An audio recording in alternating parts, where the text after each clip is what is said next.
sideboard. I lost my mic. Nelson has some technical difficulties here, but I'm Nick Miller alongside Brad Nelson. This is the SCG Tour brought to you by Ultimate Guard. Got to make sure I get that in. Your subject will yell at me. Anyway, Brad. One second. I've been a mess this whole top 8. I'll tell you what. A hot mess. Congratulations. Yeah, thank you. I think anyone watching could understand how just under pressure you were. I mean, I didn't feel pressure like I like Ben. It's been a fun day of Magic. It's just exhaustion. I played 2 leagues with this deck, and I didn't know what I was getting myself into. Every card has like 3 modes, and it just makes piloting and figuring out all the turns. There's no way I played well today. I just took the best lines I could. Well, you played well enough to get a trophy. This is your 3rd Open trophy. I didn't play the deck perfectly. That's what I should say. Yeah. Sure. 3rd Open trophy. Yep. 2nd one in the city of Baltimore. Yeah. Now, last time you played one of these individual opens was Knoxville. You took that down. I did. I do believe that I get to join the back-to-back club. In your own world, yes. No. In our worlds. It was the last individual open I played that I won. So that's back-to-back. You have won back-to-back opens that you have played in. Yeah.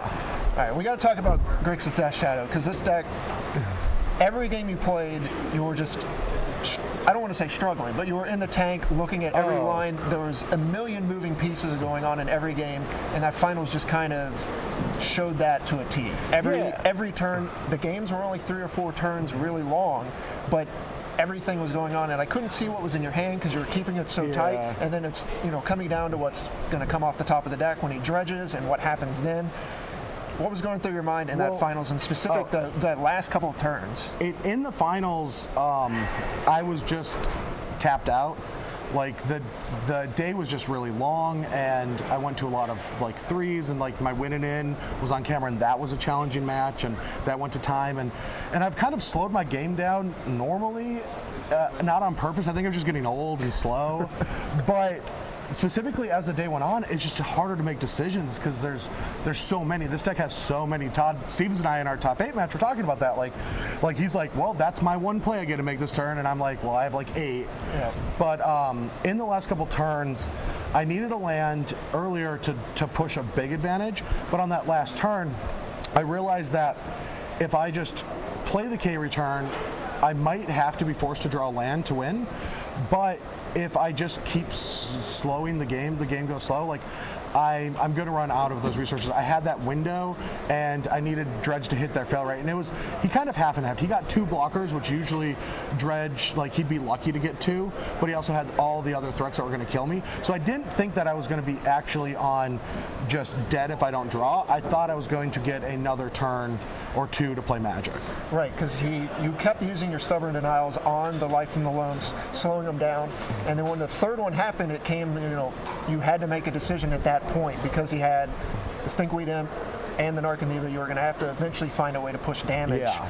The K return shows up, and how long have you been holding that, waiting to try to play around that? Most of the game I had it. I mean, I was dead if he had a ley line. My hand was just an angler draw, but the toughest decision for me was using my Nile Spellbomb so aggressively, because that got my angler into play. Without using that, I wouldn't be able to play it the next turn. So to me, that was the hardest choice, and I don't even know if it was right or not. I'll have to go back when I'm fresh to like really see what that was. But I mean, it was a tough fought match, and Ben's unbelievably good at Magic. He's had a rough go against your family as of late. No, he can't beat my blood. Like we've taken him out of. I don't know if all of you know this, but Corey Baumeister is my brother, and you could tell by how much similar we look like each other. But and our names are similar, but he beat Ben in the finals of GP New Jersey, but that man, he took 2nd in the last Invitational, and he takes a lot of seconds. It's tough. But I mean, I'm not going to give him too much sympathy. I want this. So. Closing thoughts on the weekend. You had just a long weekend, but you came. You were wavering on whether you even wanted to play in the tournament. I mean, so I ended up going and having a miserable time in Montreal. Came back home. I had my week. I was going to spend the weekend with the girl, but she's like, just go with your friends, Todd and Ross, and go have a fun weekend. And I didn't even really like a deck too much right going in, but I'm like, I'm going to play this Grixis deck because it's fun. But afterwards, I think I'm a Grixis Death Shadow player. It's so good. But thank you, Amber, for letting me come and play Magic this weekend. And I say that because I have like 5 events in a row, so this was my weekend off. Well, you get to start them off strong with a win, so. Yeah, well, I do have another weekend off during the Charlotte Open, but I might go play that. All right, Brad, well, congratulations. Thank you. Thank you for not ending the tournament in a game loss due to slow play. I know it was excruciating. It was so hard. I'm just going to sleep the whole way home. I'm so tired.